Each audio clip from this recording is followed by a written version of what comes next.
Ovumandi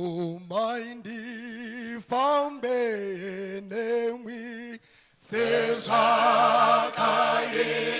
tataye noki ubatero okorango etawore enenemi kananzira yesha yesaikwa nepomeyende fambenemi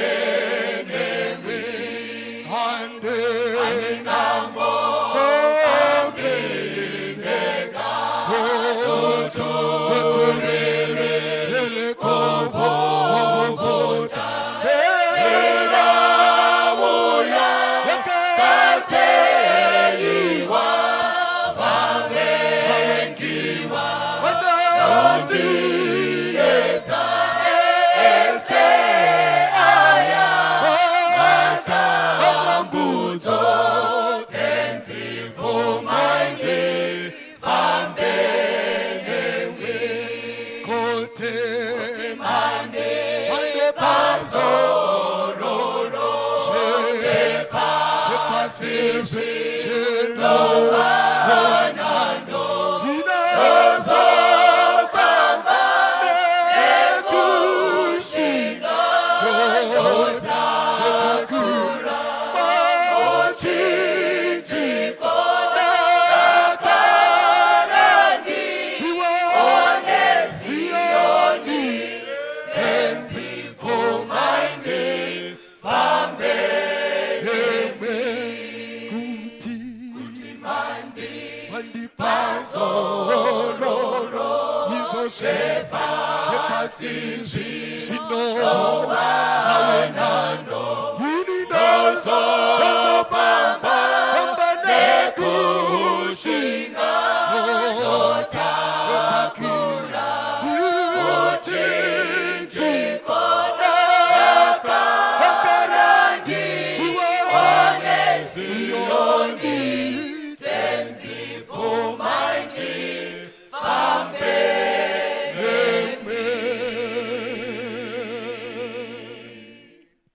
Jesom no rewa hangu Muri ria rangu mbone simunyara tazimoma tambuziko Jesu mnono riwangu muri ria rangu andina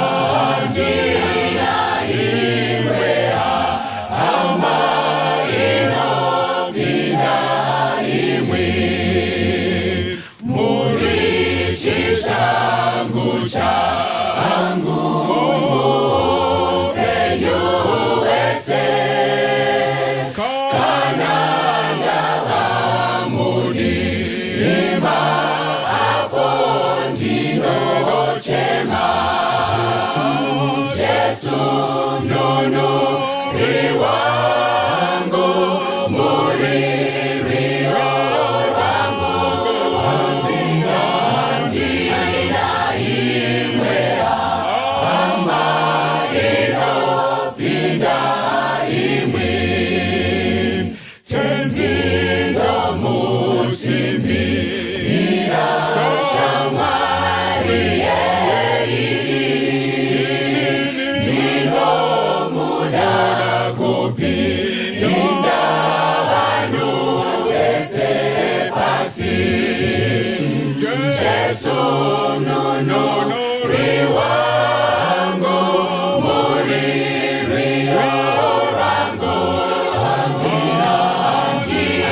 Jesu mnunuri wangu, mulirio wangu, andira imwe hama inopinda imwe.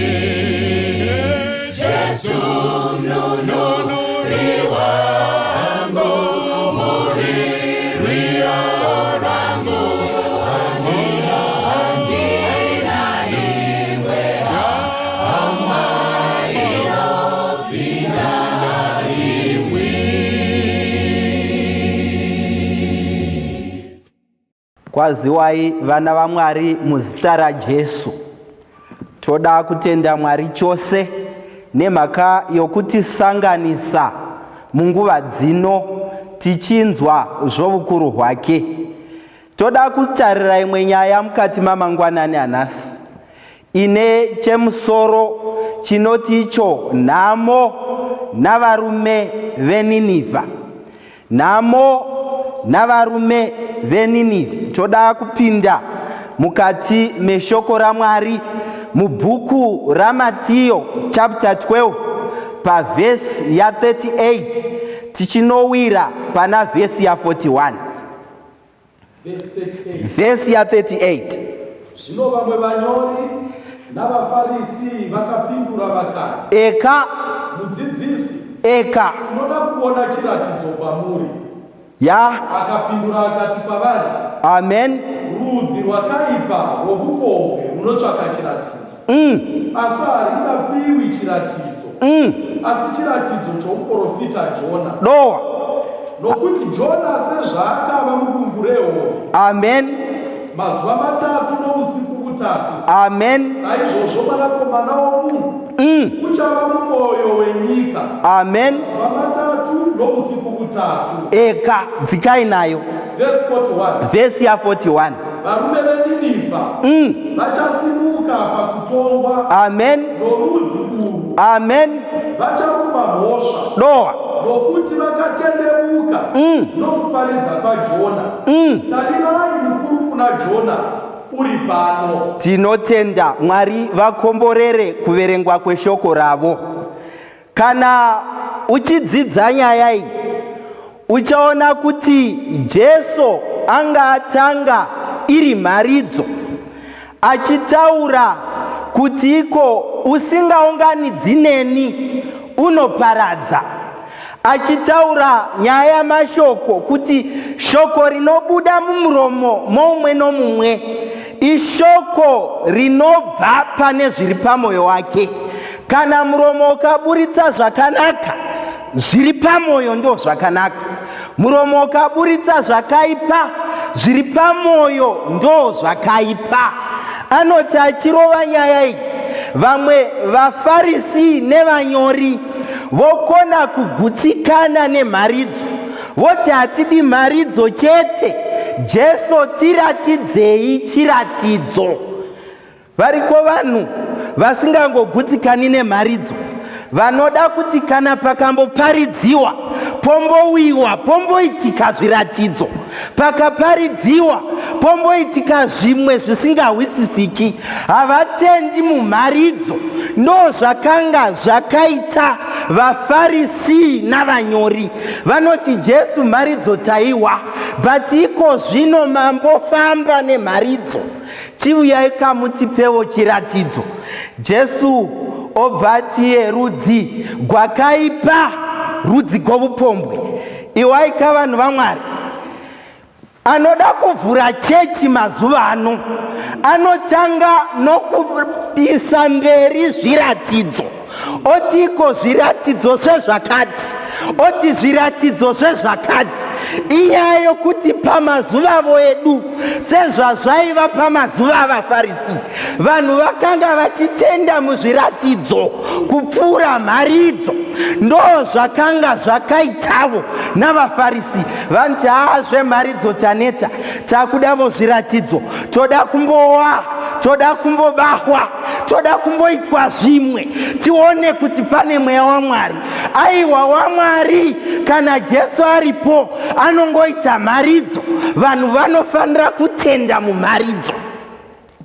Saka vanhu vaFarisi navanyori vanoda zvakanyanya mharidzo, vanoda zvakanyanya kuti vahwe zviratidzo kuti zvivaitire zvakanaka. Nhasi ukada kuita project, tanga uchingoinda nezviratidzo, uchaona vazhinji vanokutevera. Asi ukaenda nemharidzo hautevegwi, because we are living in times where people need to see signs, kupfuura kuhwa Mwari achitaura kwavari.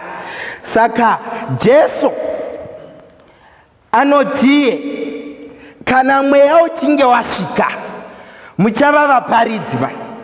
Kana mweya wasvika muchava zvapupu, kureva kuti munhu ane mweya waMwari chinotanga kuva paari mweya.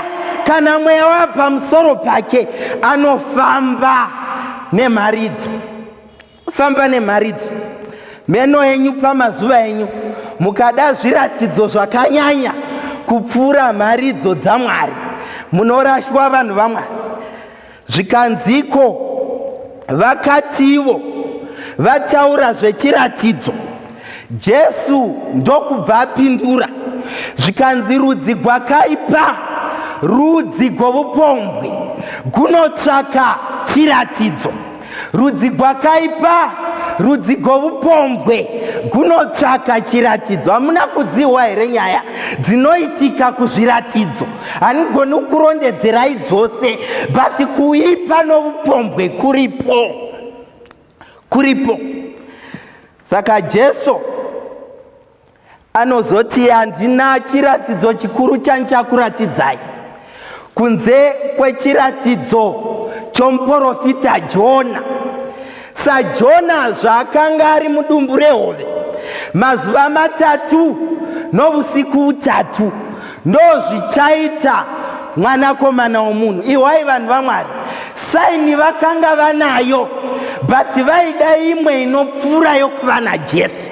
The presence of Jesus in form of a man was the greatest sign yakaitika yokuti Mwari unosiya denga ovinga vanhu kuti avafire pamuchinjiko. That was the greatest sign. Asi zvakadaro havazvitendi, vanoda chiratidzo chinopfuura kuva naJesu. Jesu unotaura pavhesi ya41, ndo patiri kutora chemusoro chedu. Vhesi ya41 tiverengere. Vhesi ya41. Varume veNinivha vachasimuka pakutongwa norudzi ugu dowa, vacharupa mhosva nokuti vakatendeuka pakuparidza kwaJona. Iwaka, tarirai, mukuru kuna Jona uri pano. Hamuna kupawa. Kwai tarirai, mukuru kuna Jona uri pano. Jesu nyaya ari kutaura pano apaka yakaoma vanhu vaMwari. Ari kuti iye, ari kuti Jesu. Zvikanziko Jona wakaenda paNinivha ndokuparidza aripo, akangoita chisheedzero. Zvikanzi mazuva 3, mazuva 40 Ninivha ichaparadzwa. 40 days Ninivha ichaparadzwa.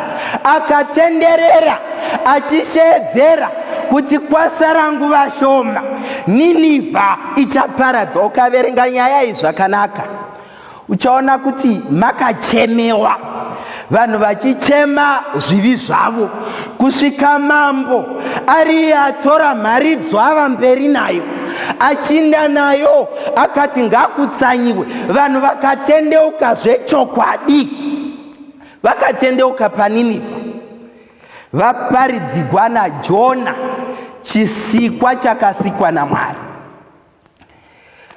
Saka uchaona kuti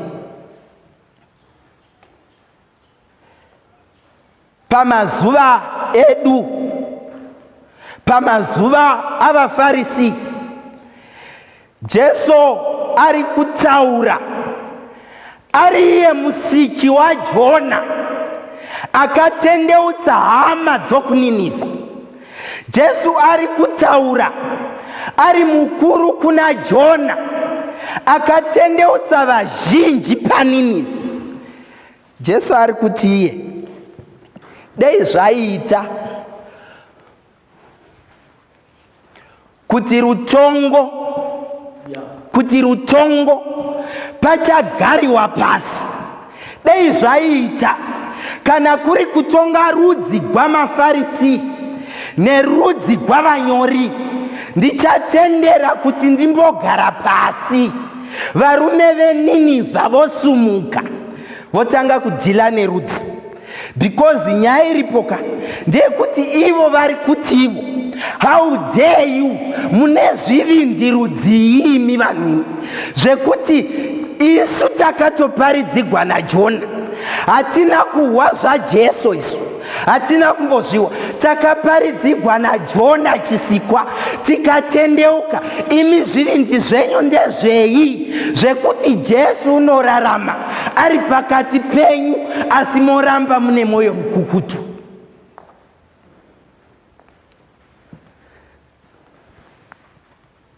Saka iyi nyaya yakanga yakanangana nevaFarisi nevanyori pamazuva aJesu. Ndo vakanga vakanangana nenyaya iyi because vakararama pamazuva iwayo. Vari kui vachapuwa mhosva nomunyori, vaFarisi navanyori. Ndo zviri kutaura Jesu. Ko isu tararama kuseri, tararama mhiri, tararama pamazuva Jesu akaenda. Ko isu mhosva yedu yakadii kana Jesu achiti iye varume ava vachapa vaFarisi navanyori mhosva? Ko isu yedu yakakura zvakaita sei? Iwaika vanhu vaMwari, pamazuva aya Jesu anga angori kuPalestine chete, ndokwaive. Saka mhosva iri kunangana navanhu vari kuPalestine. Jesu obva ati iye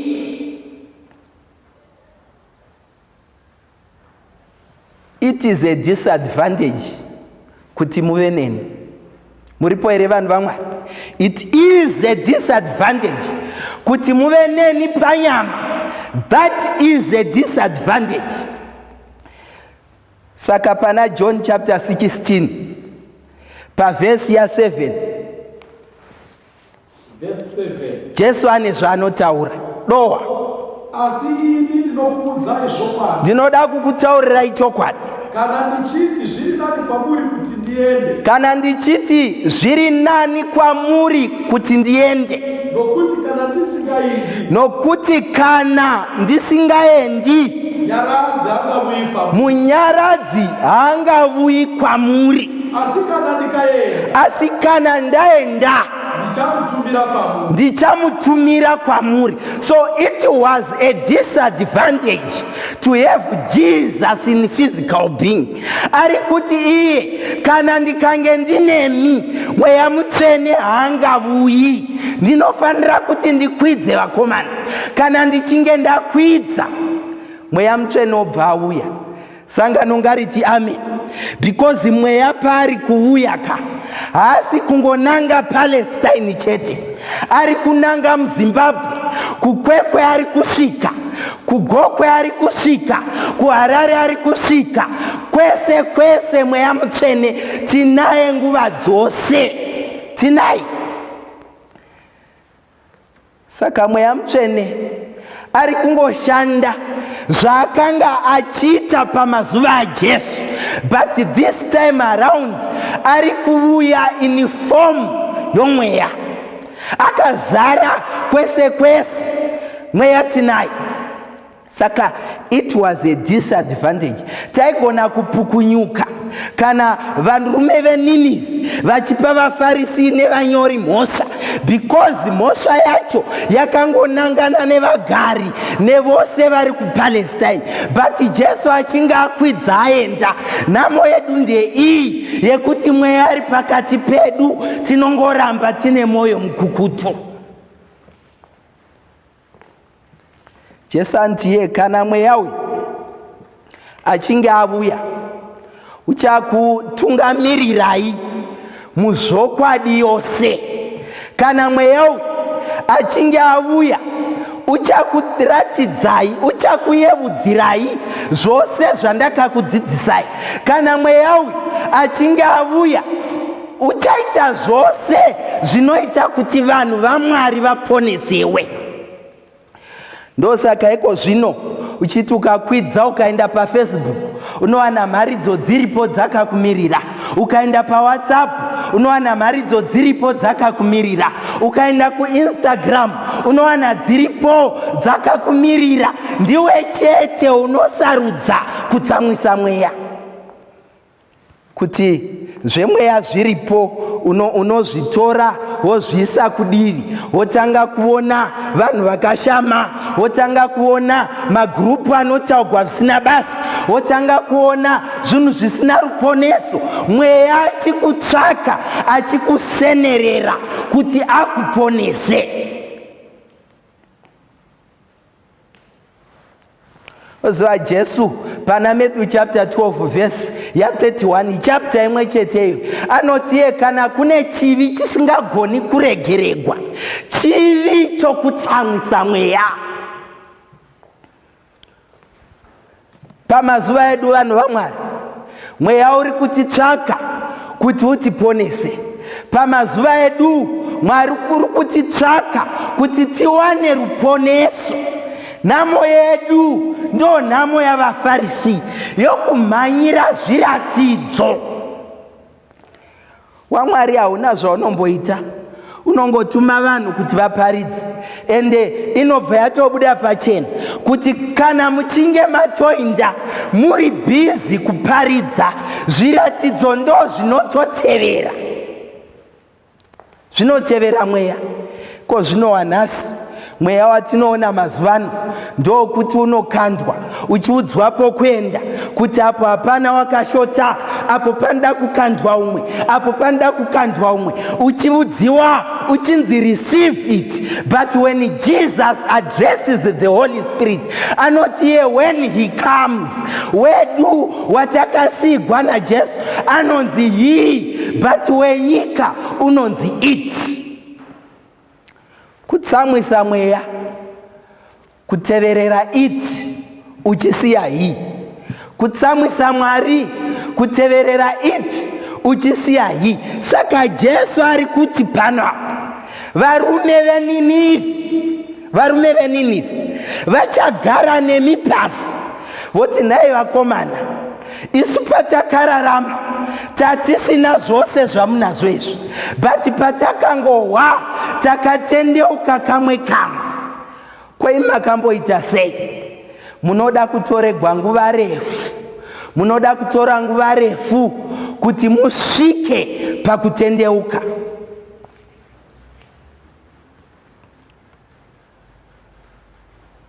Mwari wedu unotitsvaka vana vaMwari.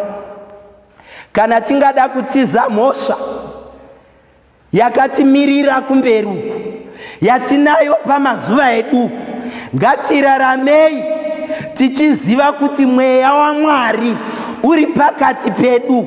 Ngatiraramei tichiziva kuti nerimwe zuva risiri kure unovuya. Vasina kutenda mweya wake, vasina kutenda zvakarurama vacharashwa, asi vakaropafadzwa vanowanikwa vari kurutivi goruponeso, rutivi gwai. Rutivi gwai. Ndoda kuti nditonamata mangwanani, ndoda kuti ndinamate nevanotivo toda kutiza mhosva dzakatimirira. Toda kuti kana Mwari achinge ataura titsvage zvose zvine chekuita noruponeso. In our days tine inonzi bonanza yeinformation ine chekuita nokuponeswa kwedu. Toda kuti titevere iyo kana tatiri mumagroups ane chekuita nokutsamwisa mweya. Toda kubuda mukati mawo kana tatiri mumacommunity anotinyengera kuti tirege zveruponeso. Toda kuti tizvifuratire, leaving the world behind, toisa muchinjiko kumberi, tiende kuruponeso rwaMwari. Vakadaro kana varipo pakati pedu vanoti tinoda ruponeso, tinoda kuitirwa zvakanaka, tinoda kunzvengesewa, tiindiswe kuruponeso rwaMwari, tinzvenge mhosva dzatingange tichipomegwa nevakatitangira, vakararama vasina maadvantages atinawo nhasi. Vakadaro ngavasumuke, tiwane nguva yekunamata. Ngatinamatei vanhu vaMwari. Baba wedu ari kudenga, muzita raJesu nokuwadzana kwomweya mutsvene, toda kukutendai nemhaka yokutiratidza zvikuru zvamakatiitira kuuya pano panyika kuti mugodzokera tichisara tina mweya. Zvatinaye Mwari, zvimwe zvacho tinombomuignora, zvimwe zvacho tinototaura zvakaipa pamusoro pake, but nemhaka yokuti muri Mwari unotaura nesu, tidzidzisei kuverenga mazuva, tifambe zvakakufanirai, tiite zvose zvinoita kuti imi pamunouya tiwanikwe tiri muruponeso. Tinonamatira mweya uyu kuti utiperekedze patinopinda nepatinobuda, muzita raJesu wepaKalvari, amen. Mwari vakomborere kuverengwa kweshoko ravo. Ndomutewera kweseko ndaziza kumusimbira, ndotondera kundifira pamchinjiko weKalvari. Jesu wanditungamira, rwendo rwese nguva dzese, ari shamwari yeini, ndinotondera Kalvari. Ndofarira mtemo wake, ndoda anditungamire, rudo rwake rwakanaka, rwaereswa paKalvari. Jesu anditungamira, rwendo rwese nguva dzese, ari shamwari yeini, ndinotondera Kalvari. Ndinofamba ndisingatyi, ndofara naKristu pedyo, ndosimbira ndichaona shamwari yepaKalvari. Jesu anditungamira, rwendo rwese nguva dzese, ari shamwari yeini, ndinotondera Kalvari.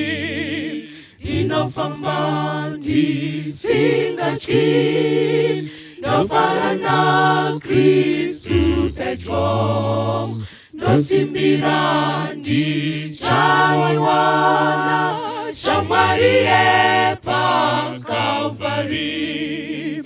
Jesu anditungamira, rwendo rwese nguva dzese, ari shamwari yeini, ndinotondera Kalvari.